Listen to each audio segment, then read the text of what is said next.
मैं अविनाश गुप्ता और मैं जेपीसी धौलपुर की इलेक्ट्रिकल इंजीनियरिंग की फैकल्टी हूँ। तो हमारा चल रहा था पावर इलेक्ट्रॉनिक्स EE 301 जो कि आपका कोड है। इसमें हम सबसे पहले हमने यूनिट 1 देखा था, जिसमें हमने हमारी जो एक पहली यूनिट जो थी उसके हमने कंप्लीट 12 लेक्चर्स जो कि छोटे छोटे ड्यूरेशंस के हैं डाल रखे हैं, और जो कि मेरे आपको EE 301 वाले चैनल EE 301 वाली उस पर प्लेइंग लिस्ट में मिल जाएंगे जब आप TTC धौलपुर के चैनल पे जाएंगे तब। इसमें हम सबसे पहले एक बार रिवीजन कर लेते हैं हमारी पुरानी यूनिट का फास्टली। हमने आपको इसमें बताया था सिग्नल इलेक्ट्रॉनिक्स, पावर इलेक्ट्रॉनिक्स, ठीक है। सिग्नल इलेक्ट्रॉनिक्स में हमने देखा था कि किस तरीके से मतलब ये जो होता है वो आपका पावर एप्लीकेशंस को कंट्रोल करने के काम में आता है। इसमें हमारे डायोड्स हो जाते हैं, जिसमें फिर हमारा जेनर डायोड हो जाता है, LED हो जाता है, वैरेक्टर डायोड हो जाता है, सिग्नल ट्रांजिस्टर्स हो जाते हैं। सिग्नल डिवाइस में हमारी पावर कम होती है, फ्रीक्वेंसी ज़्यादा होती है कि हम लो पावर और हाई फ्रीक्वेंसी पे हम ऑपरेट करते हैं। हमें पता है कि हम सारी क्वालिटीज़ एक ही डिवाइस में इम्प्रूव नहीं कर सकते, तो when we want to improve some of the qualities और अदर क्वालिटीज़ में भी अफेक्टेड, ठीक है। अगर हम एक क्वालिटी को बढ़ाने जाते हैं तो दूसरी क्वालिटी हमारी इम्प्रूव हो सकती है। तो हमने इसमें फिर हमने देखा था कि हम डायोड देखेंगे, थायरिस्टर रोकेंगे, हम इन सबसे डील करेंगे। तो डायोड जो हो जाएगा वो हमारा हो जाएगा कि हमारा या तो फॉरवर्ड कंडक्शन मोड में काम करेगा या फॉरवर्ड ब्लॉकिंग मोड में काम करेगा। तो फॉरवर्ड ब्लॉकिंग मोड में अगर हम देखेंगे तो फॉरवर्ड ब्लॉकिंग मोड में तो ये ब्लॉक कर देगा कम्प्लीटली, जिसमें कि मतलब ये काम ही नहीं करेगा। हमने बता दिया था आपको 4 मोड होते हैं, forward blocking mode, forward conduction mode, reverse blocking mode और रिवर्स कंडक्शन मोड। तो फॉरवर्ड ब्लॉकिंग मोड में तो ये होता है कि आपका जो डिप्लीशन लेयर होती है वो कितनी देर में टूटती है। फॉरवर्ड कंडक्शन मोड हो जाता है कि कितनी देर में वो कंडक्ट करना स्टार्ट होगा। तो जैसे ही आपकी डिप्लीशन लेयर टूटती है वो आपका कंडक्ट करना स्टार्ट कर देता है, ठीक है। तो जैसे ही आपका डिप्लीशन लेयर टूटती है वो आपका कंडक्शन मोड में चला जाता है। कंडक्शन मोड में जाने के बाद वो फॉरवर्ड कंडक्शन मोड में आ जाता है, लाइक स्विच काम कर जाता है, लाइक ऑन स्विच काम करने लग जाता है, ठीक है। इसके बाद आपका आया था reverse blocking mode. Reverse blocking mode हो जाएगा कि आपका जो रिवर्स कंडीशन में आपका वो कब तक वो ब्लॉक करता रहेगा पोटेंशियल को, कब तक वो पोटेंशियल को ब्लॉक करता रहेगा, कब तक उसका वो पोटेंशियल उसका काम नहीं करेगा, ठीक है। मतलब तुम्हारा डायोड कोई भी काम नहीं करेगा, मतलब ऑफ कंडीशन की तरह काम करेगा। अगर वो रिवर्स कंडक्शन में भी काम कर जाता है, मतलब एक टाइम के बाद उसकी रिवर्स की जो डिप्लीशन लेयर है वो टूट जाएगी और फिर वो काम करने लग जाएगा, तो वो रिवर्स कंडक्शन मोड में आ जाएगा, ठीक है। ये हमने उसके 4 मोड देख लिए थे। अब ये कोई भी स्विच हो, इसके 4 मोड ही होंगे, या डायोड हो, चाहे थायरिस्टर हो, चाहे तुम्हारा GTO हो, गेट टर्न ऑफ थायरिस्टर हो, चाहे ट्राई हो, या फिर डाई हो। इस तरीके के 4-5 स्विच आते हैं। इसके बाद हमारा देख लिया हमने डायोड। देखो 4-5 तरीके की सिचुएशंस बनती हैं। हमारे पास सप्लाई होती है AC और एक होती है हमारे पास DC। तो हमें या तो AC को DC में कन्वर्ट करना होता है, या DC को DC में कन्वर्ट करना होता है, या DC को AC में कन्वर्ट करना होता है, या AC को AC में कन्वर्ट करना होता है। तो हम ये चारों सिचुएशंस को हम देख सकते हैं, चारों सिचुएशंस से हम डील कर सकते हैं। अगर हमें AC को DC में कन्वर्ट करना है, then we will use rectifiers. If we want to convert the AC to DC, then we have to use the converters. The converter that will be used will be known as rectifier, ठीक है। तो rectifier will convert AC to DC, मतलब constant AC से we will get the variable DC। Variable देखो, constant AC का मतलब क्या है कि जैसे हमने हमारा कोई साइनसॉइडल सिग्नल दे रखा है like 50 sin ωt, but now we will get the variable DC। मतलब कभी हमें मिलेगा 50 वोल्ट का constant voltage, then we can get voltage of 40 volt, या फिर हो सकता है कि हमें कुछ ना मिले, तो इस तरीके से हमें DC मिल जाएगा, ठीक है। DC टू DC कन्वर्टर का मतलब क्या है कि DC चॉपर। अब देखो DC को DC में कन्वर्ट करने का क्या मतलब है भाई, हम DC इनपुट दे रहे हैं, DC आउटपुट दे रहे हैं। इसका मतलब ये है कि हमारे पास DC जो है वो कांस्टेंट DC है, मतलब 50 वोल्ट का DC सप्लाई है। लेकिन हम 50 वोल्ट का DC सप्लाई नहीं चाह रहे हैं, हम चाह रहे हैं कि हमें इस टाइम पे 5 सेकंड पे हमें 25 वोल्ट का DC सप्लाई मिले और 10 सेकंड पे हमें 40 वोल्ट का DC सप्लाई मिले। Then we will use DC to DC converter, that is known as DC choppers, ठीक है। इसके बाद तुम्हारा आ जाता है DC to AC converter. So DC to AC converters में हमारे आ जाते हैं तुम्हारे inverters, like inverters we can see. Inverter will convert the DC to AC। तुम्हारे घरों में भी होगा, जब लाइट चली जाती हैं तो हम इन्वर्टर को यूज़ करते हैं। तो इन्वर्टर में होता क्या एग्जैक्टली, इन्वर्टर में एक तुम्हारा एक सिस्टम होता है और वो सिस्टम कनेक्टेड होता है एक बैटरी से। तो वो बैटरी चार्ज हो रही होती है, तुम्हारी लाइट आ रही होती है, तो दैट बैटरी वो बैटरी क्या करेगी, AC को DC में कन्वर्ट कर देगी।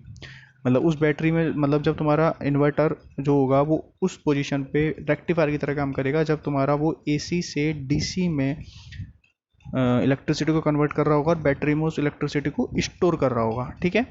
आफ्टर दैट हमें जब यूज़ करना है, जब हम चाह रहे हैं कि हमें इलेक्ट्रिसिटी मिल जाए जब हमारी लाइट चली जाती है, तो वो जो चार्ज बैटरी है जिसमें कि DC स्टोर्ड है, वो DC हमें in form of AC we will get that DC in form of AC by using that inverter. तो इन्वर्टर का प्रोसेस क्या होता है, इन्वर्टर का जो काम होता है वो क्या होता है कि वो आपकी DC को AC में कन्वर्ट करता है, मतलब फिक्स DC से हमें वेरिएबल AC मिल जाता है। तो वो किसी भी चीज़ को वेरिएबल का मतलब है कि आपको हर पॉइंट पे, जिस पॉइंट पे आप चाह रहे हो उस पॉइंट पे आपको एक डिफरेंट वोल्टेज मिले, ठीक है। अब जैसे इसमें ये चीज़ हो सकती है कि सर हमें कि AC तो हमेशा वेरिएबल ही होता है, हर 5 सेकंड पे भाई अगर 5 साइन ओमेगा टी है, मतलब 5 साइन थीटा है, तो वो 5 डिग्री पे आपको एक अलग वोल्टेज देगा, 30 डिग्री पे अलग वोल्टेज देगा, लेकिन वो एक फिक्स है उस टाइम पे। वो फिक्स कैसे है कि उसको हम कंट्रोल नहीं कर पा रहे हैं। वो आपको 5 सेकंड पे अगर 2.5 देगा तो 5 सेकंड पे 2.5 ही देगा। अगर वो 6 सेकंड पे आपको 3 वोल्ट देगा तो 6 सेकंड पे आपको 3 वोल्ट ही देगा। लेकिन हम क्या चाह रहे हैं कि हम चाह रहे हैं कि नहीं 6 सेकंड पे हमें कुछ और दे दे, और जब हम चाह रहे हैं कि नहीं हमें अब कभी हम चाह रहे हैं 6 सेकंड पे हमें 2.5 वोल्ट दे दे, कभी हम चाह रहे हैं 6 सेकंड पे हमें 5 वोल्ट दे दे, तो उसे कहते हैं वेरिएबल AC। ऐसे ही तुम्हारा AC टू AC कन्वर्टर हो रहा होता है, जो कि फिक्स्ड AC से वेरिएबल AC में हमको मिल जाता है, जिसमें कि हम AC वोल्टेज कंट्रोलर्स हम यूज ले लेते हैं। इसके बाद हमारा आता है पावर सेमीकंडक्टर डिवाइसेस। पावर देखो अब दो तरीके की डिवाइसेज आ जाएंगी, एक तो आ जाएगी तुम्हारी पावर सेमीकंडक्टर डिवाइसेस, ठीक है। तो पावर सेमीकंडक्टर डिवाइस सबसे पहले आपका पावर डायोड आ जाता है, और दूसरा आता है सिग्नल डायोड। पावर डायोड जो हो जाता है वो तुम्हारा हाई वोल्टेज के लिए होता है, सिग्नल डायोड तुम्हारा लो वोल्टेज के लिए होता है, जो कि तुम्हारे इलेक्ट्रॉनिक्स वाले मेनली पढ़ते हैं, जिसमें केवल तुम्हारा दो ही जंक्शन होते हैं, P और N जंक्शन, जो कि तुमने तुम्हारी बेसिक इलेक्ट्रॉनिक्स में पढ़ा होगा, ठीक है। उसमें तुम्हारे P और N जंक्शन होते हैं, एक तुम्हारी डिप्लीशन लेयर होती है जिसपे T मोटाई होती है, उस डिप्लीशन लेयर को हम तोड़ देते हैं, जैसे हम फॉरवर्ड वोल्टेज डालते हैं उस पर, तो डिप्लीशन लेयर तुम्हारी क्या हो जाती है, टूट जाती है। जबकि पावर डायोड में क्या होता है कि तुम्हारा जो डिप्लीशन लेयर होती है वो थोड़ी सी क्या होती है, मोटी होती है। उसको तोड़ने के लिए तुम्हें थोड़ा सा ज़्यादा वोल्टेज अप्लाई करना पड़ता है। उसमें एक तुम्हारा ड्रिफ्ट रीजन होता है, उसमें हमारी 3 लेयर होती हैं, P N माइनस और N प्लस। प्लस और माइनस का मतलब होता है तुम्हारा हैवी डोप, माइनस का मतलब होता है लाइटली डोप। ये सारी वीडियोस मैंने तुम्हारी पहले समझा रखे हैं, एक बार मैं रिवीजन करा देता हूँ, ठीक है। तो जितनी ज़्यादा थिकनेस होगी वो डिपेंड करेगी डिप्लीशन लेयर पे। The maximum thickness of the depletion layer decides the reverse blocking capability of the diode. अगर तुम्हारी थिकनेस ज़्यादा है तो तुम्हारा रिवर्स ब्लॉकिंग कैपेबिलिटी भी ज़्यादा होगी, अगर तुम्हारी थिकनेस कम है तो तुम्हारी रिवर्स ब्लॉकिंग कैपेबिलिटी कम होगी, ठीक है। और थिकनेस डिपेंड करेगी तुम्हारी डोपिंग पे, अगर तुम्हारी डोपिंग कम है तो डोपिंग पे तुम्हारी थिकनेस डिपेंड करेगी। तो सिग्नल डायोड भी block 20 volt, where power diode blocks 200 volt. बताया ना तुम्हें मैंने कि सिग्नल डायोड जो होते हैं उसमें तुम्हारे इलेक्ट्रॉनिक्स वाले काम करते हैं, जबकि पावर डायोड पे इलेक्ट्रिकल वाले जनरली काम कर रहे होते हैं, क्योंकि वो उनको ज़्यादा वोल्टेज चाहिए होता है। क्योंकि देख लीजिए तुम, हमारे इंस्ट्रूमेंट जो होते हैं वो जनरली 230 वोल्ट से ही स्टार्ट होते हैं। 230 वोल्ट से नीचे हमारे बहुत कम इंस्ट्रूमेंट आते हैं जो कि काम करते हैं, जबकि इलेक्ट्रॉनिक्स वालों के 5-6 वोल्ट बहुत होता है, ठीक है। तो electronics engineers will use the signal diode, while the electrical engineers generally use the power diodes. इसके बाद आते हैं तुम्हारी significance of drift region. Drift region का हमने सिग्निफिकेंस बता ही दिया कि अगर ड्रिफ्ट रीजन नहीं होगा तो वो फॉरवर्ड ब्लॉकिंग मोड कभी होगा ही नहीं, ठीक है। मतलब डिप्लीशन लेयर अगर नहीं होगी कभी तो वो फॉरवर्ड ब्लॉकिंग कंडीशन वाली चीज़ आएगी ही नहीं, ठीक है। तो बता दिया कि if the anode is made positive with respect to cathode, then the depletion layer across the junction, the depletion layer penetrates more deeper into the layer in order to equalize the charge on both the side. बताया ना, जहाँ पर तुम्हारे charges कम होंगे ना, वहाँ जहाँ पर तुम्हारी डोपिंग कम होगी वो ज़्यादा पेनिट्रेट करेगी, तो दिस इंक्रीज द थिकनेस। बताया था तुम्हें कि अगर डोपिंग कम होगी तो डिप्लीशन लेयर की थिकनेस क्या हो जाएगी, बढ़ जाएगी, ठीक है। एक तरीके से मान लो कि भैया अगर तुम्हारी चार्ज कम है तो डिप्लीशन लेयर की थिकनेस बढ़नी, मतलब तुम्हें ज़्यादा चार्ज देना है, इसका मतलब तुम्हें ज़्यादा वोल्टेज देना पड़ेगा, और ज़्यादा वोल्टेज आएगा तभी तुम्हारी डिप्लीशन लेयर लेट टूटेगी। अगर तुम इसको सिग्निफिकेंटली समझते जाओगे तो समझ में आ जाएगा। अगर तुम्हारी डिप्लीशन लेयर कम है इसका मतलब वहाँ पे चार्जेस ऑलरेडी ज़्यादा है, इसका मतलब कम चार्ज देने पे तुम्हारा काम हो जाएगा। अगर डिप्लीशन लेयर मोटी है इसका मतलब वहाँ पर चार्ज कम है, इसका मतलब तुम्हें ज़्यादा चार्ज देना पड़ेगा, ज़्यादा चार्ज का मतलब तुम्हें ज़्यादा वोल्टेज देना पड़ेगा। इसका मतलब तुम्हारी डिप्लीशन लेयर क्या हो गई, मोटी। डिप्लीशन लेयर पतली है इसका मतलब तुम्हारा वहाँ पर क्या हो जाएगा, कम वोल्टेज हो जाएगा। तो पूरा फिजिकल सिग्निफिकेंस भी है इसका, अगर तुम समझना चाहोगे तो higher the thickness of N minus layer, मतलब जितनी ज़्यादा थिकनेस होगी N माइनस लेयर की, higher the reverse blocking capability of the diode. बिल्कुल तुम्हें पता ही है, अगर थिकनेस ज़्यादा होगी तो तुम्हारी रिवर्स ब्लॉकिंग कैपेबिलिटी भी ज़्यादा होगी। रिवर्स कैरेक्टरिस्टिक का देखो एक दो तरीके की कैरेक्टरिस्टिक होती है, एक तो फॉरवर्ड कैरेक्टरिस्टिक होती है और एक रिवर्स कैरेक्टरिस्टिक होती है। फॉरवर्ड कैरेक्टरिस्टिक में तो तुम्हारा हो जाता है टर्न ऑन कैरेक्टरिस्टिक की तुम्हारी कब डिप्लीशन लेयर टूटेगी, जो कि हम अब तक देख चुके थे, कि किस तरीके से तुम्हारी मतलब फॉरवर्ड, ये तो तुम्हारी पूरी फॉरवर्ड कैरेक्टरिस्टिक में आ जाएगा। इसके बाद तुम्हारी रिवर्स कैरेक्टरिस्टिक आ जाएगी, जिसमें कि हम अब रिवर्स कैरेक्टरिस्टिक हम पढ़ क्यों रहे हैं, देखिए तुमने क्या किया, डिप्लीशन लेयर तोड़ दी, वहाँ पर मेजॉरिटी चार्ज कैरियर्स आ गए, माइनॉरिटी चार्ज कैरियर्स आ गए, उन दोनों में मूवमेंट हो रहा है, जिसके कारण तुम्हारा करंट क्या हो रहा है, फ्लो हो रहा है, ठीक है। सडनली अब तुम्हें बंद करना है तो तुमने एनोड करंट जीरो कर दिया, लेकिन क्या तुम्हें लगता है एनोड करंट जीरो होने से तुम्हारा काम हो गया? नहीं। देखा तुमने कभी ट्यूबलाइट देखी है तुम्हारी, जब तुम ट्यूबलाइट को जलाते हो तो ट्यूबलाइट जल तो जाती है, उसमें कंटिन्यूसली इलेक्ट्रॉन्स जा रहे हैं, उसमें कंटिन्यूसली तुम्हारे यहाँ से करंट जा रहा है, लेकिन जब तुम बंद कर देते हो तो बंद तो हो जाती है, लेकिन कभी कभी वो रात में झपकती है। क्यों? क्योंकि उसमें कुछ इलेक्ट्रॉन्स का फ्लो रह जाता है। इसका मतलब तुमने करंट तो जीरो कर दिया, but still there are some charges, there are some charges, चाहे वो माइनॉरिटी चार्जेस हो चाहे मेजोरिटी चार्ज कैरियर्स हो। तो that's why we are studying the reverse recovery characteristic कि भाई वहाँ पर कुछ चार्जेस रह गए हैं, चाहे वो मेजोरिटी चार्ज कैरियर्स हो चाहे वो माइनॉरिटी चार्ज कैरियर्स हो। तो रिवर्स रिकवरी टाइम में हम दो तरीके के टाइम हम रिवर्स रिकवरी टाइम में TRR रिवर्स रिकवरी टाइम पढ़ते हैं, जिसमें कि हम हमारे माइनॉरिटी चार्ज कैरियर्स को हटा रहे होते हैं। तो मेनली जो चार्जेस होते हैं वो तुम्हारे माइनॉरिटी चार्ज कैरियर्स होते हैं, उसके लिए है। और देखो वो चार्जेस हमें हटा रहे हैं, तो उन चार्जेस को हटाने के लिए हम क्या करेंगे, वहाँ पर रिवर्स वोल्टेज अप्लाई करेंगे, रिवर्स वोल्टेज अप्लाई करेंगे। ठीक है, तो वो मेरे माइनॉरिटी चार्ज कैरियर्स होते हैं, उनको हटाने के लिए हम क्या करेंगे, रिवर्स वोल्टेज हम अप्लाई करेंगे, जिसे हम कह देंगे रिकवरी वोल्टेज। ठीक है, रिकवरी वोल्टेज कह देंगे। तो जैसे ही हम वो रिकवरी वोल्टेज हम लगाएंगे तो वो उन चार्जेस को क्या कर देगा, न्यूट्रलाइज कर देगा, मतलब कंबाइन कर देगा। अगर मान लो माइनॉरिटी चार्ज कैरियर से तो वहाँ पर इलेक्ट्रॉन्स, अगर वहाँ पर होल है तो इलेक्ट्रॉन दे देगा जिसके कारण वो न्यूट्रलाइज हो जाएंगे, अगर इलेक्ट्रॉन है तो वहाँ पर होल दे देगा जिसके कारण वो न्यूट्रलाइज हो जाएंगे। ठीक है, जैसे ही वो न्यूट्रलाइज हुए तुम्हारा कंप्लीटली सिस्टम बंद हो गया, मतलब वहाँ पर ना तो कोई माइनॉरिटी चार्ज कैरियर है ना वहाँ पर कोई मेजोरिटी चार्ज कैरियर है, और तुम्हारी एनोड करंट भी जीरो है। उस टाइम पे तुम्हारा कंप्लीटली डायोड या थायरिस्टर जो भी होगा वो कंप्लीटली बंद हुआ है। अगर मान लो मैं रिवर्स रिकवरी वोल्टेज नहीं देता हूँ, सपोज दैट मैंने नहीं दिया रिवर्स वोल्टेज, तो वहाँ पर क्या रह जाएंगे, माइनॉरिटी चार्ज कैरियर्स रह जाएंगे। तो जैसे ही मैं नेक्स्ट टाइम उसको ट्रिगर करूँगा, उस टाइम तो कोई दिक्कत नहीं है, अगर लेकिन जैसे ही मैं उसको उस डिवाइस को जैसे ही मैं नेक्स्ट टाइम के लिए उसको वो करूँगा, ट्रिगर ऑन करना चाहूँगा, तो उसकी जो डिप्लीशन लेयर है वो जल्दी टूट जाएगी। जितना वोल्टेज मैंने सोच रखा है, मैं तो उसको 5 वोल्ट दूंगा, मुझे पता है 5 वोल्ट पर उसकी डिप्लीशन लेयर टूटती है, तो मैं तो मेरे हिसाब से 5 वोल्ट दे दिया। लेकिन उसमें ऑलरेडी कुछ चार्ज कैरियर्स हैं, तो वो 5 वोल्ट की जगह 4.5 वोल्ट पे ही डिप्लीशन लेयर टूट जाएगी। तो मेरी जो पूरी कैलकुलेशन है, क्योंकि भाई मैं जो काम करूँगा, प्रैक्टिकल जो करूँगा, मैं उससे पहले मैं कुछ पेपर वर्क करूँगा, कुछ मेरी कैलकुलेशन होंगी, अब वो कैलकुलेशन मेरी पूरी गड़बड़ा जाएगी। ठीक है, इसलिए हम रिवर्स रिकवरी कैरेक्टरिस्टिक पे इतना ध्यान देते हैं। इसके बाद हमारा आ जाता है semi control silicon control rectifier, silicon control rectifier SCR, जिसे हम कहते हैं थायरिस्टर। ठीक है, सिलिकन कंट्रोल रेक्टिफायर ये होता है तुम्हारा सेमी कंट्रोल्ड स्विच। इसमें देखो अभी तक तुम्हारी 3 लेयर थी, अब तुम्हारी 4 लेयर आ गई, P+, N-, P और N+। यहाँ पर तुम्हारा P पे तुमने एक गेट सिग्नल दे दिया, ये गेट सिग्नल ही तुम्हारा सेमी कंट्रोल स्विच कहलाता है। ये तुम्हारी टर्न ऑन टाइम को कंट्रोल करता है कि तुम्हें तुम्हारा डिवाइस कब टर्न ऑन करता है। ठीक है, इसमें तुमने देख लिया था कि तुम्हारा फॉरवर्ड ब्लॉकिंग मोड हो जाता है, फॉरवर्ड कंडक्शन मोड हो जाता है, रिवर्स ब्लॉकिंग मोड हो जाता है, रिवर्स कंडक्शन मोड हो जाता है। फॉरवर्ड ब्लॉकिंग मोड में तुम्हारी J1 J3 जो जाती है वो तुम्हारी फॉरवर्ड बायस में होती है, लेकिन J2 तुम्हारी रिवर्स बायस में होती है। फॉरवर्ड कंडक्शन मोड में तुम्हारी J1 J2 J3 तीनों फॉरवर्ड बायस में होती हैं। इसके अलावा तुम्हारा जो रिवर्स ब्लॉकिंग मोड होता है, रिवर्स ब्लॉकिंग मोड में तुम्हारा रिवर्स ब्लॉकिंग मोड में अगर तुम जाओगे तो तुम्हारा J1 और J3 जो होता है रिवर्स ब्लॉकिंग में होता है, और J2 तुम्हारा फॉरवर्ड बायस में होता है, लेकिन उससे कोई ज़्यादा फर्क पड़ता नहीं है।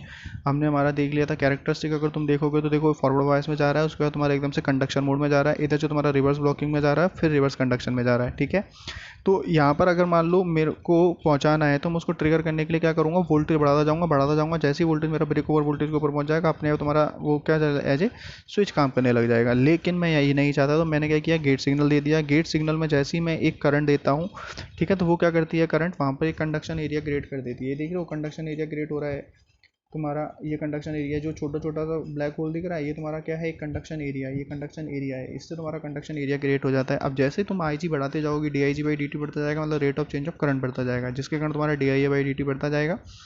ठीक है, तो तुम्हें कम जो ब्रेक ओवर वोल्टेज जो तुम्हें देना पड़ रहा था ना, ये ब्रेक ओवर वोल्टेज इतना दूर जा रहा है ना, ये ब्रेक ओवर VBO जो तुम्हें दिख रहा है, VBO ये तुम्हारा बहुत ज़्यादा जा रहा है, तो ये VBO तुम्हारा बहुत ज़्यादा नहीं जाएगा और कम पे ही तुम्हारा काम हो जाएगा, मतलब VB की वैल्यू बढ़ जाएगी। अब देखो ब्रेक ओवर वोल्टेज मैं कम क्यों करना चाह रहा हूँ, ब्रेक ओवर वोल्टेज मैं इसलिए कम करना चाह रहा हूँ ताकि मेरा थायरिस्टर डैमेज ना हो।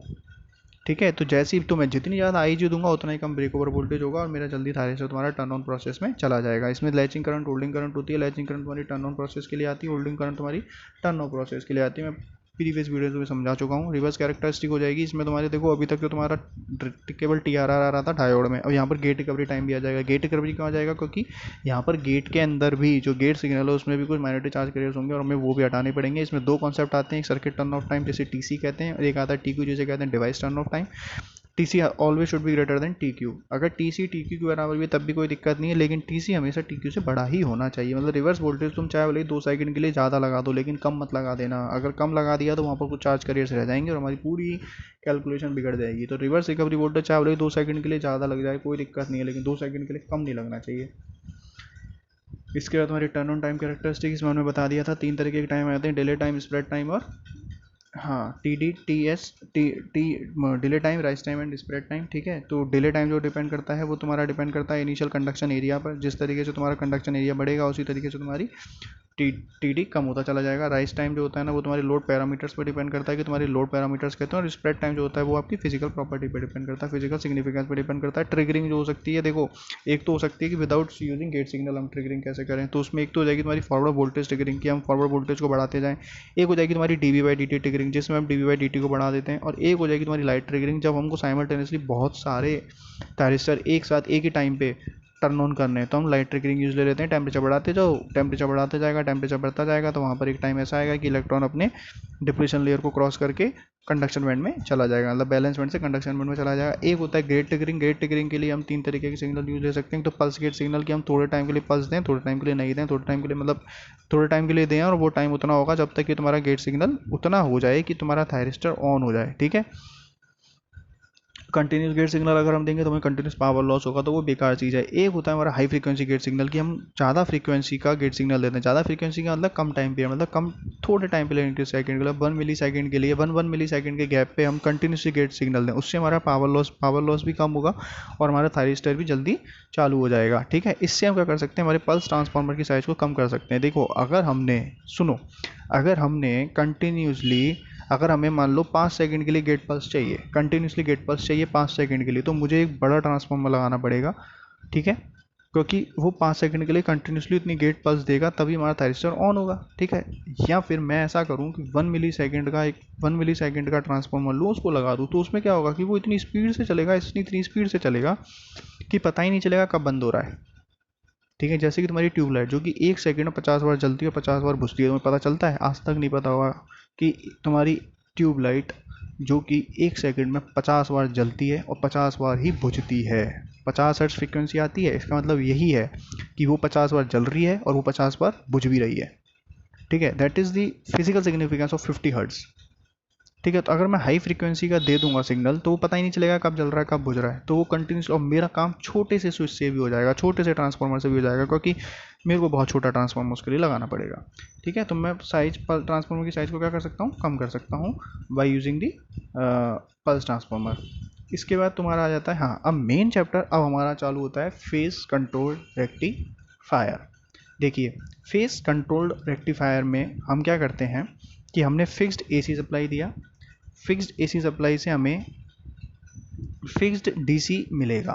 ठीक है, अगर मैंने क्या लगा दिया, अनकंट्रोल्ड रेक्टिफायर लगा दिया। अनकंट्रोल्ड रेक्टिफायर का मतलब है, अनकंट्रोल्ड रेक्टिफायर का मतलब है कि अगर मैंने क्या लगा दिया, डायोड लगा दिया। If I am using the diodes, देखिए मैंने दोनों चीज़ें तुम्हें इस यूनिट के स्टार्ट होने में पढ़ाई, हम बिल्कुल काम की चीज़ें पढ़ रहे हैं। ठीक है, हमने फायरिंग सर्किट्स नहीं पढ़े हैं। फायरिंग सर्किट्स अगर हम देखेंगे तो लास्ट की वीडियोस में हम देखेंगे, क्योंकि वो इतने काम के है भी नहीं, और अगर रहेगा तो हम लास्ट की वीडियोस में देख लेंगे, पूरा थ्योरिकल है। ठीक है, अब हम आ रहे हैं, अभी हम बिल्कुल एकदम समझने वाली चीज़ें देख रहे हैं। अभी हमने देखो डायोड पढ़ा था और थायरिस्टर पढ़ा था, अब इन दोनों का यूज़ देख रहे हैं। अगर हम क्या करते हैं, हमें अनकंट्रोल्ड, अगर हमें फिक्स्ड डीसी ए सी हमने दे रखा है और हमें अगर हमें फिक्स्ड एसी दे रखा है और what we want fixed DC, ठीक है, जिसमें हमें वी नॉट क्या मिल जाए, कांस्टेंट मिल जाए, तो हम यूज़ कर लेंगे अनकंट्रोल्ड रेक्टिफायर। देखिए 3 तरीके के रेक्टिफायर हैं, uncontrolled rectifier, fully controlled rectifier और हाफ कंट्रोल्ड रेक्टिफायर। 3 तरीके के रेक्टिफायर है कि या तो मैं बिल्कुल ही कंट्रोल ना कर पाऊँ, या फिर मैं आधा कंट्रोल कर पाऊँ, या मैं कंप्लीटली कंट्रोल कर पाऊँ, या मैं कंप्लीटली कंट्रोल कर पाऊँ। ठीक है, तो इसमें क्या हो जाएगा कि तो अगर मान लो मैं कभी कंट्रोल ही नहीं कर रहा हूँ तो डायोड, क्योंकि देखो डायोड में मैं उसको टर्न ऑन को कंट्रोल नहीं कर सकता। मैंने एसी दी, मुझे डीसी मिल जाएगी, कांस्टेंट डीसी मिल जाएगी, जिस पे मैं उस ये नहीं चाह सकता कि मुझे 5 सेकंड पे 10 मिलना चाहिए, या फिर मुझे 5 सेकंड पे 50 मिलना चाहिए, या 5 सेकंड पे 40 मिलना चाहिए। मैं कंट्रोल नहीं कर सकता, वो अनकंट्रोल रहेगी, जैसी मिल रही है वैसी मिलेगी। ठीक है, लेकिन दूसरा आता है मेरा फुल्ली कंट्रोल रेक्टिफायर, जिसमें मैं उसको कम्प्लीटली कंट्रोल कर सकता हूँ। कम्प्लीटली कंट्रोल का मतलब क्या होता है कि देखो कम्प्लीटली अगर मैं केवल एक रेक्टिफायर लगाता हूँ, एक थायरिस्टर लगाता हूँ, तो उससे भी मैं कंट्रोल कम्प्लीटली नहीं कर पाऊंगा, क्योंकि थायरिस्टर केवल और केवल टर्न ऑन को कंट्रोल कर सकता है, टर्न ऑफ को नहीं। तो मुझे two mode operation, two quadrant operation करना पड़ेगा, मतलब कम से कम 2 थायरिस्टर लगाने पड़ेंगे ताकि वो कंप्लीटली कंट्रोल कर पाए। ठीक है, तो मतलब मैंने फिक्स्ड एसी दिया और मुझे क्या मिल जाएगा, वेरिएबल डीसी। अगर मैंने देखो एक ही थायरिस्टर लगाया तो सोचो कि तुम्हारा एक टाइम पे तो वो काम कर जाएगा, दूसरे टाइम पे वो ऑफ ही रहेगा। एक टाइम के लिए जब वो ऑन है तब तो वो काम कर जाएगा, लेकिन जब वो ऑफ है तब तो वो ऑफ ही रहेगा, उसमें मैं कंट्रोल ही नहीं कर पा रहा हूँ, मतलब कुछ भी मेरे हाथ में है ही नहीं। ठीक है, तो मुझे अगर कंट्रोल करना है कंप्लीटली तो what I have to do, I have to use it in two quadrant operation. That's why I have written already कि we have to use the full converter in the two quadrant operations. तो this is the significance why I am using the two quadrant operations. two quadrant operation लिखने का यही reason है कि मैं उसको ये बताना चाह रहा हूँ तुम्हें कि अगर तुम उसको सिंगल क्वाड्रेंट में यूज़ करोगे तो वो कभी भी तुम्हारा फुल्ली कंट्रोल्ड नहीं होगा, सेमी कंट्रोल्ड होगा अगर मैं एक थायरिस्टर लगा दूं और एक डायोड लगा दूं, मतलब वन क्वाड्रेंट ऑपरेशन हो। मतलब एक टाइम के लिए जब थायरिस्टर काम कर रहा है तब तो वो कंट्रोल्ड हो जाएगा, और जब डायोड काम कर रहा है तब वन कंट्रोल्ड हो जाएगा। तो उसे क्या कह देंगे हम, सेमी कंट्रोल्ड या हाफ कंट्रोल, कि भाई मेरे पास उसका केवल मैं उसको तब कंट्रोल कर सकता हूँ जब मेरा थायरिस्टर लगा हो। अब देखो ऐसा हम क्यों कर रहे हैं भाई, थायरिस्टर लगा लो, क्या जरूरत है डायोड लगाने की। इसका रीज़न है इकोनॉमिक। भाई अगर तुम थायरिस्टर को लेने जाओगे तो थायरिस्टर पड़ेगा महंगा लेकिन डायोड पड़ेगा सस्ता। तो अगर मान लो मुझे कहीं ऐसे ऑपरेशन की ज़रूरत है जहाँ पर मुझे केवल हाफ कंट्रोल ही चाहिए, मेरा एक साइकिल में अगर कंट्रोल हो जाए तो मेरा काम हो जाएगा, तो मैं क्या लगा दूंगा, थायरिस्टर लगा दूंगा। जैसे ट्यूबलाइट है, ट्यूबलाइट में डायोड लगा दो, क्या दिक्कत है, तुम्हें मिलती रहेगी बिजली, क्या टेंशन है तुम्हें। ठीक है, ठीक है, जहाँ पर कांस्टेंट सप्लाई चाहिए, जहाँ पर तुम्हें तुम्हें पता है कि अगर कांस्टेंट सप्लाई भी मिल रही है तो कोई फ़र्क नहीं पड़ेगा। जैसे तुम्हारा ट्रेन्स होती हैं, ट्रेन्स में तुम गए हो तो तुम्हें हमेशा पता लगेगा कि वहाँ पर डीसी सप्लाई आती है सारे डिब्बों में। तो डीसी सप्लाई कैसे आती है, क्योंकि वहाँ पर रेक्टिफायर लगा होता है भाई, वो एसी को डीसी में कन्वर्ट करता है। उन पंखों को अगर तुम घर में लाके चलाना चाहोगे तो घर में नहीं चलेंगे, ले तो जाते हो खोल के लेकिन चलते नहीं है।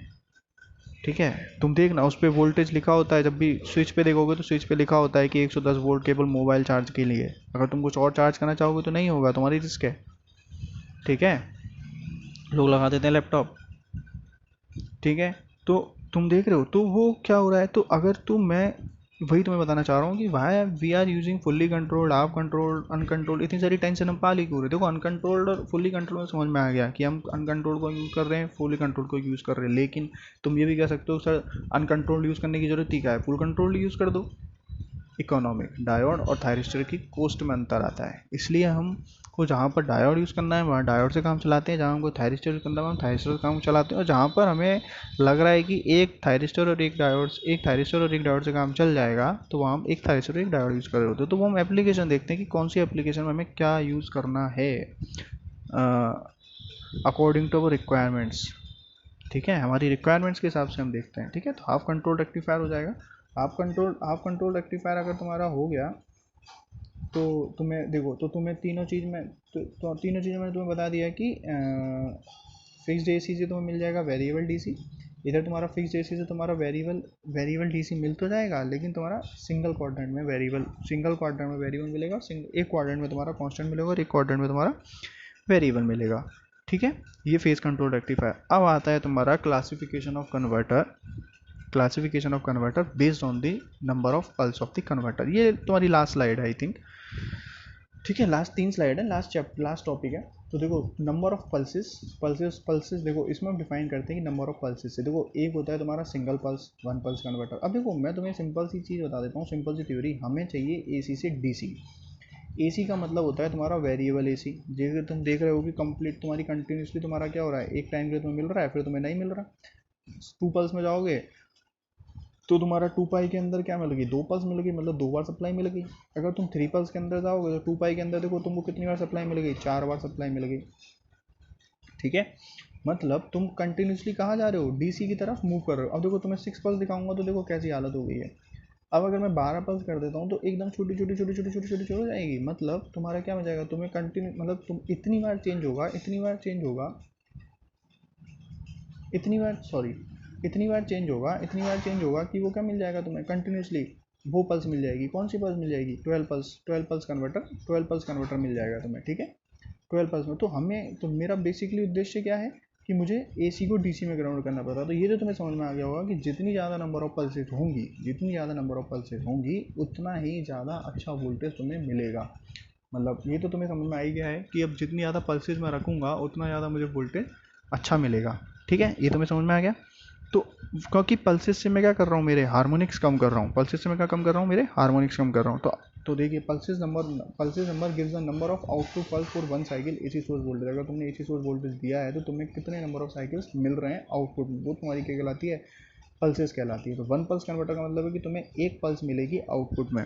वन पल्स का मतलब क्या है, तुम्हें एक पल्स मिलेगी आउटपुट में, जिसका टाइम पीरियड तुम देख सकते हो 2 पाई/n। भाई पूरे 2 पाई के लिए, भाई इसके पाई के बाद का मतलब पाई के बाद कोई पल्स नहीं है, इसका मतलब वहाँ पर जीरो हो गया। तो 2 पाई में तुम्हें केवल एक ही पल्स मिले, तो 2 पाई/1। तो तुम्हारा टाइम पीरियड क्या हो गया, तुम्हारा 2 पाई/, नंबर ऑफ पल्सेस 1, तो टाइम पीरियड क्या हो गया तुम्हारा T0 हो गया। ठीक है, इसके बाद तुम्हारा टू पल्स कन्वर्टर पे आए, तो टू पल्स कन्वर्टर जो हो जाएगा वो तुम्हारा फुल वेव कन्वर्टर रेक्टिफायर हो जाएगा, जो हम आगे के चैप्टर्स में पढ़ेंगे। तो देखो उसमें टाइम पीरियड तुम्हारा क्या हो जाएगा 2 पाई/n। नंबर ऑफ पल्सेस कितनी हो गई 2 पाई में 2, तो 2 पाई/2 मतलब तुम्हारा टाइम पीरियड कितना हो गया पाई रेडियन। मतलब तुम्हारी फ्रीक्वेंसी अगर तुम देखोगे तो आउटपुट फ्रीक्वेंसी तुम्हारी सोर्स फ्रीक्वेंसी की कितनी हो गई डबल। सोर्स फ्रीक्वेंसी कितनी है 50 हर्ट्ज, लेकिन तुम आउटपुट फ्रीक्वेंसी तुम्हारी कितनी हो गई 100 हर्ट्ज। कैसे आउटपुट फ्रीक्वेंसी डबल हो गई, क्योंकि तुम्हारा टाइम पीरियड क्या हो गया कम, मतलब तुमने टाइम पीरियड कम कर दिया। मैंने तुम्हें बोला ना, हाई फ्रीक्वेंसी सिग्नल अगर हम यूज़ ले लेंगे तो हमें ऐसा लगने लग जाएगा कि हमें डीसी सप्लाई हमने यूज़ कर रखी है। तो जितनी ज़्यादा फ्रीक्वेंसी हम बढ़ाते चल जाएंगे, हमारे सिग्नल क्या मिलता चल जाएगा, उतना ही ज़्यादा स्ट्रॉन्ग मिलता जाएगा, मतलब डीसी की तरफ हम बढ़ते चले जाएंगे। ठीक है, समझ में आई बात। तो फिर आ जाएगा तुम्हारा three pulse converter. Three pulse converter का मतलब हो जाएगा three phase half wave rectifier. अगर हम थ्री पल्स कन्वर्टर यूज़ कर रहे हैं तो हम थ्री फेज, देखो थ्री फेज में दो तरीके के वेव रेक्टिफायर बनेंगे, एक बनेगा हाफ वेव रेक्टिफायर, एक बनेगा फुल वेव रेक्टिफायर। एक बनेगा तुम्हारा हाफ वेव रेक्टिफायर, एक बनेगा तुम्हारा फुल वेव रेक्टिफायर, एक बनेगा तुम्हारा हाफ वेव रेक्टिफायर, एक बनेगा तुम्हारा फुल वेव रेक्टिफायर। तो एक बनेगा तुम्हारा, ठीक है मैं बताया ना तुम्हें कि एक बनेगा कौन सा, हाफ वेव रेक्टिफायर, और एक बनेगा तुम्हारा फुल वेव रेक्टिफायर। तो हाफ वेव रेक्टिफायर में तो तुम केवल हाफ वेव रेक्टिफायर वही वाला हो जाएगा, 3 थायरिस्टर 3 डायोड। समझ में आ गई बात। सेमी कंट्रोल में हमेशा एक थायरिस्टर एक डायोड। तो समझ में आई। अगर तुम्हें कहीं पर ऐसी फ्रीक्वेंसी चाहिए कि तुम्हें 3 FS से काम चल रहा है, तो तुम फालतू में क्यों भैया three phase full wave rectifier use लोगे। ठीक है, तो three phase half wave rectifier अगर तुमने यूज किया तो 2 पाई/m, 2 पाई/3, 2 पाई/3 का मतलब 120 डिग्री, मतलब उसका जो टाइम पीरियड हो जाएगा 120 डिग्री। 120 डिग्री टाइम पीरियड का मतलब है कि 120 डिग्री के बाद रिपीटेशन चालू हो जाएगा। ठीक है, इसके बाद तुम्हारा आ जाता है six pulse converter. Six pulse converter में तुम्हारा 2 पाई/6 हो जाएगा। 2 पाई/6 का मतलब भाई 2 पाई/n कितनी हो गई 6, तो n कितनी हो गई, नंबर ऑफ पल्सेस कितनी हो गई 6, तो नंबर ऑफ पल्सेस 6 हो गई, तो 2 पाई/6। 2 पाई/6 का मतलब पाई/3, तो F0 बराबर कितना हो जाएगा तुम्हारा 6 FS। ठीक है, अब देखिए F0 बराबर तुम्हारा MFS हो गया। भाई तुम्हें पता है कि जो तुम्हारी आउटपुट फ्रीक्वेंसी हो number of pulses into source frequency हो रही है। अगर नंबर ऑफ पल्सेस 3 है तो 3 FS, अगर नंबर ऑफ पल्सेस 6 हैं तो 6 FS, अगर नंबर ऑफ पल्सेस 2 हैं तो 2 FS, अगर नंबर ऑफ पल्सेस 1 है तो 1 FS। इसका मतलब तुमसे कभी कभी क्वेश्चन पूछ लिया जाता है 2 नंबर में, तुम्हारे न्यूमेरिकल्स में क्वेश्चन आ सकता है कि भैया मेरी सोर्स फ्रीक्वेंसी 50 हर्ट्ज है और मैं three phase full wave rectifier use कर रहा हूँ, तो मेरी आउटपुट फ्रीक्वेंसी कितनी होगी, तो 50 × 6 मतलब 300 हर्ट्ज। ये तुम्हारे कॉम्पिटिशन एग्जाम्स में भी कई बार क्वेश्चन पूछा जाता है। तो भैया इस चीज़ को ध्यान रखना कि किस तरीके के क्वेश्चन, मैंने तुम्हें चीज़ क्यों पढ़ाई है नंबर ऑफ पल्सेज वाली, इसका रीज़न है टाइम पीरियड और फ्रीक्वेंसी दोनों पूछी जा सकती है। और ध्यान रखना टाइम पीरियड तुम्हारी फ्रीक्वेंसी का अपोजिट होता है। अगर तुम्हारी 50 हर्ट्ज फ्रीक्वेंसी है तो उसका टाइम पीरियड कितना हो गया 1/50, मतलब 2 मिली सेकेंड्स। 1/50 अगर तुम करोगे तो 2 मिली सेकेंड्स ही आएगा। थोड़ी सी मैथ्स अपने सुधार लेना। तो F0 हो जाएगा तुम्हारा आउटपुट रिपल फ्रीक्वेंसी, FS हो जाएगी तुम्हारी supply frequency. Number of pulses तुम्हारी अगर बढ़ेंगी, देखो मैंने लास्ट लाइन में क्या लिख रखा है, नंबर ऑफ पल्सेस यानी M अगर तुम्हारा बढ़ेगा तो तुम्हारा टाइम टाइम पीरियड क्या हो जाएगा, तुम्हारा कम हो जाएगा। अगर तुम्हारा टाइम पीरियड कम हुआ तो तुम्हारी आउटपुट फ्रीक्वेंसी क्या हो जाएगी, बढ़ जाएगी, क्योंकि वो दोनों आपस में क्या होते हैं, इन प्रोपोर्शनल।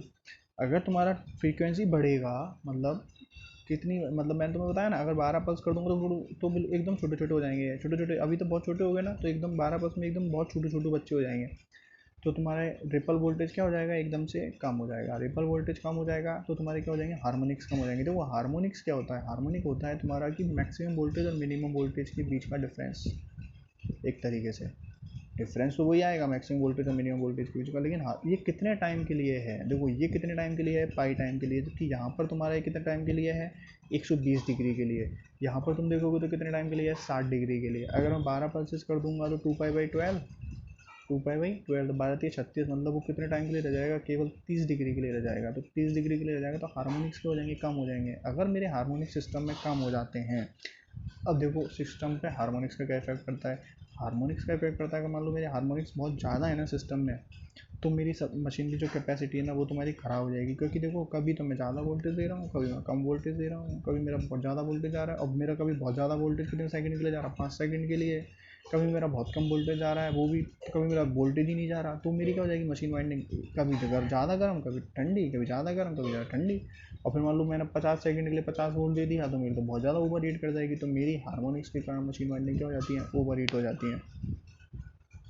हार्मोनिक अब जब बहुत ज़्यादा टाइम के लिए, एक तो होगा कि तुम भाई मिली सेकंड्स के लिए वोल्टेज चेंज कर रहे हो, मिली सेकंड 50 वोल्ट जा रहा है, मिली सेकंड में 0 जा रहा है, मिली सेकंड में 50 जा रहा है, मिली सेकंड तो पता नहीं चल पाएगा उस चीज़ को।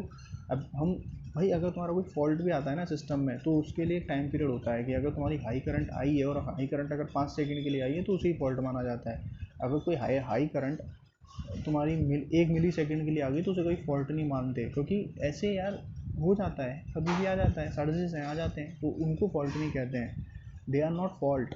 उन पर तुम्हारी एम ट्रिप नहीं होगी। लेकिन अगर वही करंट 5 किलो एम्पियर की करंट है, 5 एम्पियर की करंट तुम्हारे सिस्टम में 5 सेकंड के लिए चली जाए तो वो फॉल्ट है। लेकिन अगर 5 एम्पियर की करंट 1 मिली सेकंड के लिए चली जाए तो वो फॉल्ट नहीं है। ठीक है। तो हार्मोनिक जो होते हैं वो तुम्हारे पल्सेटिंग टॉर्क जनरेट करते हैं कि भाई कभी एकदम से ज़्यादा बहुत टाइम के लिए बहुत ज़्यादा वोल्टेज चला गया, बहुत टाइम के लिए बहुत कम वोल्टेज चला गया, तो उससे तुम्हारी पल्सेटिंग टॉर्क जनरेट हो जाएगा, है ना। और तुम्हारा रोटर इनर्शिया जो हो जाएगा ना वो भी तुम्हारा डैम्प आउट हो जाएगा। इसके बाद pulsating torque produce by the harmonics and hence both rotation is possible for bigger machines. वो एंड्स है ना, अगर मान लो pulsating torque produce by harmonics, smooth rotation is, ठीक है। अगर मशीन बड़ी है तब तो तुम्हारा रोटेशन फिर भी क्या हो सकता है, स्मूथ हो सकता है। लेकिन अगर छोटी मशीन है तो उसमें तो बहुत दिक्कत क्रिएट होती है। ठीक है। तो ये आज तक के लिए, अभी तक के लिए यहाँ तक है। नेक्स्ट चैप्टर में हम रेक्टिफायर्स पढ़ेंगे, single phase half wave rectifier, single phase full wave rectifier. Okay students, thank you.